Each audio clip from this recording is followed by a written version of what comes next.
Hi everyone, welcome back to my channel and Happy New Year to you. Welcome to 2016. Can't believe that we are, what is it, January 18th. So we're past the halfway mark of the first month of the new year. And of course, today is a very special day because it is the day in which we celebrate Martin Luther King, Reverend Dr. Martin Luther King's life and legacy and his birthday. So happy Martin Luther King Day also. Today, I want to start this little mini video series that I talked about in my last video, in which I had this idea to do a few videos to help further clarify different styles of music that we enjoy. And one of the things that kind of encouraged me to do this is because, as I've spoken about in at least one other video, a couple, at least one or two, but one in particular, of an older vocal quick tip video that I did, in which I talked about the fact that I do lots of different kinds of music. I produce and write lots of different kinds of music, and I perform and sing different styles because I love all types of music. I always say that I love to perform and enjoy and listen to all kinds of music. Doesn't matter the genre, as long as it's positive, etc. So I'm very, very eclectic as a singer and as a musician. But as I stated in that older video that I mentioned, which I'll put a link to as well somewhere in this video or down below, no matter what kind of my original music I'm doing, or that people might hear, people tend, especially people who are non-musicians, tend to lump it all together and call everything I do jazz.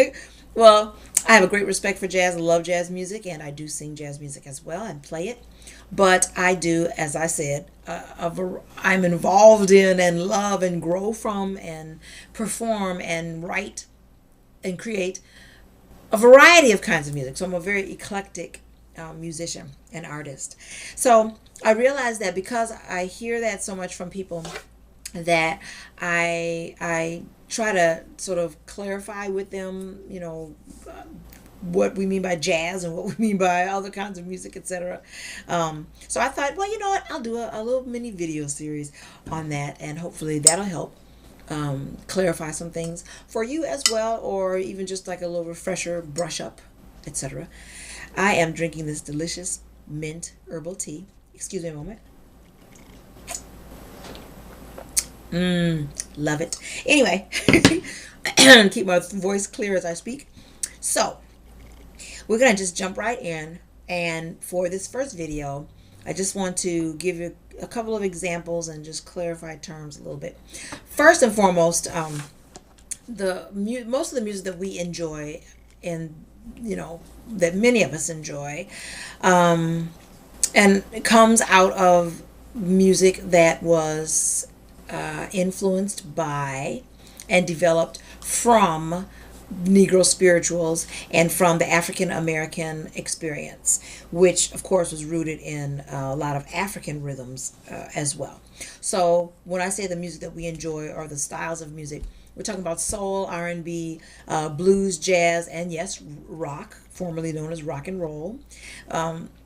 People who know their history and they know music and study it can tell you, and you can look this up for yourself, that really what we call rock is just R&B.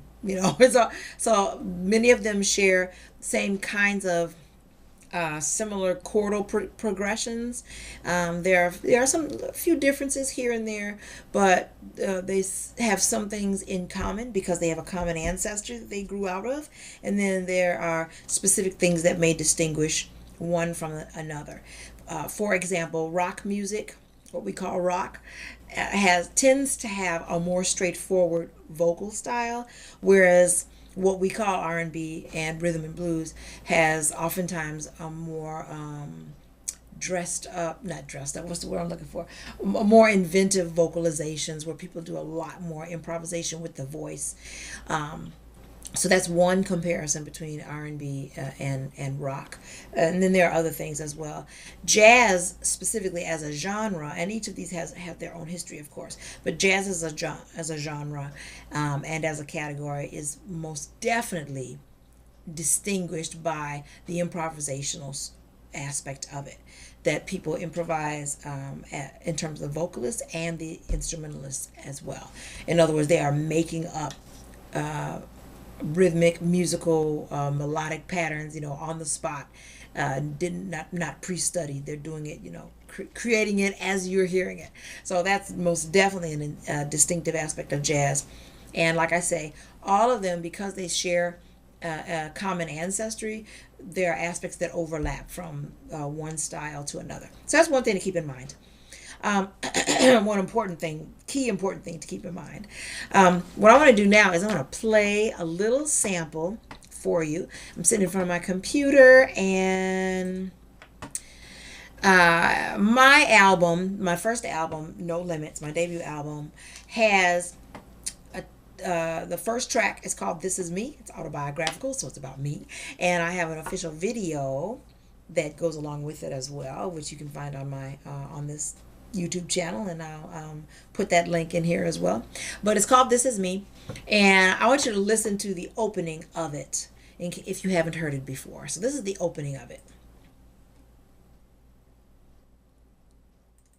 Hey, Angela May, she's rough and girly, know when to be serious and know what to say. Artistic in every kind of way, she's more than most. Professional to folk, instrumental vocal, she know. Producer, writer, she's more than a triple dose.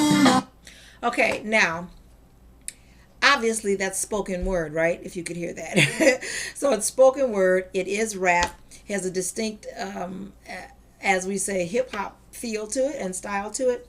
Certainly rap and spoken word, those are aspects of spoken poetry, and have their roots before hip-hop. In case you didn't know, hip-hop grew out, some aspects of hip-hop took influences from earlier spoken word poets, like the Last Poet Society and different ones, who put spoken word to rhythms and things like that, and spoke their way through rhythmic and lyrical content. So some of that tradition was already around, coming out of the beatnik age of the 50s and the newer jazz styles of the late 50s and into the 60s. So that stuff was around before what we think of as the age of hip-hop. So again, we're always, each level is always building on the generation before as we develop and grow musically, etc. So I wanted to play that little snippet for you because, again, I say, no matter what style of music I'm doing, if people will either look at me and they haven't even heard my music yet, or they'll hear me, sing something, and they assume it's jazz. So that clearly doesn't necessarily fit what we're calling, what we define as aspects of jazz, in terms of straightforward. Just that little opening part, it did have a strong beat to it in terms of strong emphasis on the drums, the drumming, the sustained bass in the background, which can be a little jazz flavoring, that can be a little jazz flavoring in the cymbals as well. But the overriding characteristic of that opening part, of course, was the spoken word, the rap that King, the artist named King, also known as Shanielle, and etc., that she did for me on that opening part of the album. So I wanted to start with that as an example and as a reminder to you as well to be more open as you're listening, and don't assume that because you see the image of someone that it has to fit into this musical genre or that musical genre. Be even more open to hearing the music that's being produced, because if Eminem never opened his mouth and you just saw a picture of him, you might assume that he's not a hip-hop artist or a rap artist. You might assume that he's rock because of the marketing and stereotypical idea that rock has to mean you see a white male, that has to be a rock. That has to be a rock artist, if not country and other things, of course. But yeah, again, going back to that same album, and that same song. Angela May, she's rough and girly, know when to be serious. At the end of the song, I do a rap actually at the very end of it, and so you have the same. People always think they know me well. Yeah. Angie is so sweet. She's so sweet. I can just tell. So yeah, like I was saying, there are a lot of different elements, and that's one of the things that that I think is unique about my music, and that other people have told me is that my music is difficult to categorize. The music that I create, and I love that people say that because there are so many different elements in them. There are jazzy influences, certainly, but there's also rhythm and blues, R&B influences in there. There's a little bit of world. I rely heavily on percussion. My brother's drumming and percussion. A little bit of world and spoken word, definitely, and a little rap sprinkled throughout. So it all depends on, for me as an artist, it depends on what the song is calling for, what direction is it feel like it's leaning toward as I write it, as I create it. So I'm not creating for a genre per se. It's all in there, and I definitely feel that it works. But we are also speaking to and about people's psychology and the rigidity of wanting to be open enough to look at someone like myself and say, well, she's a classy lady, which I am. So people see me as a lady, which I am, and classy. And they therefore have a hard time reconciling the fact that I am a classy lady with the idea that I started my song with a rap artist. It's like it doesn't fit. So that's the second thing. When I say be open, and I encourage you to stay open as you listen to different kinds of music and as you listen to the music that you enjoy, and then I encourage you to listen to different kinds of music. In addition to, don't make the mistake, I would say, of just looking at the outward appearance and then assuming they must fit into this category like Eminem or something. But also, don't look at their image and assume that they have, despite what your ear is hearing, that they couldn't be doing that kind of music. It's got to be because of how what they fit. Another perfect example of that is Michael Jackson. Michael Jackson had huge rock influences in a lot of his music. He's definitely an R&B artist, categorized as an R&B artist, and he's a proud R&B artist. But because he was a black man, all those distinctly more rockish style, screaming guitar riffs and all that stuff that was in there, people didn't think in terms of calling him a rock artist. Now, he wasn't just a rock artist. He, too, was very eclectic in his music. But there are huge, like I say, rock elements in a lot of orchestration of his songs. So that's something to keep in mind as well. I've got my song still going in the background because as it finishes up, I just want you to listen to my rap at the very end. I have to be proud of it. Very girly, very tough. I'm brainy, Artistic, but never call me masochistic. keep a lady on the outside, but a wise old woman is in my head. Okay, here comes the rap part at the very end. Close, I'm much more than a triple dose. Now remember, I'm a lady. It's Angie, y'all. I'm an artist. Yeah, my name is Angela Celeste, and I do many things. You might have heard that I'm a doctor, but I also sing. Oh, don't try to limit me, cause I'm limitless. A woman of many means. I bring the sweetness. I am the educator, I am the artist. I'm the producer, I run my business. I play the violin and then pick up the flute. Spit rhymes and still run the room. So that's how I end the song. You go, girl. So that was a lot of fun. I loved working with her. And of course the rest of the fantastic musicians that were on that. There's a third element also. There are the melodic and the musical elements, so the melodic and rhythmic elements in it. The fact that, like I said, that there's spoken word, so there's kind of a, the hip-hoppy kind of aspect to it. The lot of crashing of those cymbals and all that. Some of that's a little rocky, some of that's a little jazzy.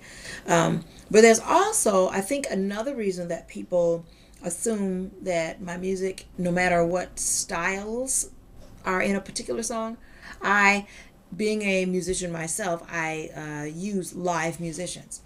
I don't do a lot with electronics. I mean, I love technology and experimenting with electronic sounds and all that cool stuff. No problem with that whatsoever. But because I do utilize live bands and real musicians all throughout my music and in my album, I think that's another reason possibly people may not be able to put their finger on it, but I think that's another reason why people assume and call everything that I do jazz just because I'm using live musicians. Whereas, as we know, in a lot of studio produced music in the maybe R&B and pop world, etc., you're getting the bulk of the sounds from the keyboard and technology. So I think that's another thing that may be part of that. But anyway, so yeah, that's something else to think about. Why do you gravitate towards, asking yourself these questions? Why do you gravitate towards certain kinds of songs and music? Are you assuming and stereotyping and assuming that just because this lady who is clearly a classy lady, why do you assume that she couldn't possibly do a rap track? Why is that? And I think those kinds of questions are important because, again, they contribute to us being more opening our ears. And because artistry, if nothing else, all forms of art, they're there to help expand our world, expand our thinking and our views, and they're there also to challenge us. So I am here to challenge you as well. And that's one of the things that I'm passionate about, and it's all through my music, as well as my teaching, etc. I challenge you not to lock yourself into these rigid ideas and these stereotypes about how you may be limited because of your age, or if you're a black musician, you couldn't possibly be doing rock, or if you're a classy lady, you couldn't possibly be a hip hop artist. We're constantly redefining our genres. That's how you got jazz from the blues, because people redefined and they added their own take to it and they expanded the horizons, etc. So let's not get stuck and continue to move forward artistically and musically, and even as a consumer if you're not a musician yourself. So do ask yourself those questions. Listen again with a different kind of an ear to what you're listening to, and also to what you're looking at. You see this person on the stage. Well, listen carefully. What are they really producing and creating? And I think that helps expand all of us, expand all of our horizons, and can influence in positive ways the things that we're doing. So that's all I have to say for you today. I do have one other thing, not related to the music aspect of today's video, but rather something I've never done before. From my time here on YouTube, I've never done a giveaway, but I'm going to do my first giveaway, and I'm going to talk a little bit more about that. Probably, well, not probably. I'm going to describe it in the box below, give you more details about that, and I'm going to do a little random contest. So I'll get back to you with that information. So do read the box below, like I said. In the meantime, God bless. Take care. Mwah. Welcome to 2016, everybody. Well, we already said that on January 1st, but it's wonderful to be back and share some more great information with you. When I come back with you again and do the next video, I'm going to talk a little bit more about the differences between these genres, and we're going to specifically we're going to start taking individual genres and specifically look at jazz and R&B. So we're going to particularly look at jazz and R&B, those two, compare them, how they are similar, how they're different, and what we might learn from that. So feel free to give me a thumbs up, comment below, and I look forward, and subscribe, and I look forward to coming back and sharing more information with you. So the next video, like I say, will be on the comparison between R&B and jazz. What are the differences? Talk to you later. Bye-bye.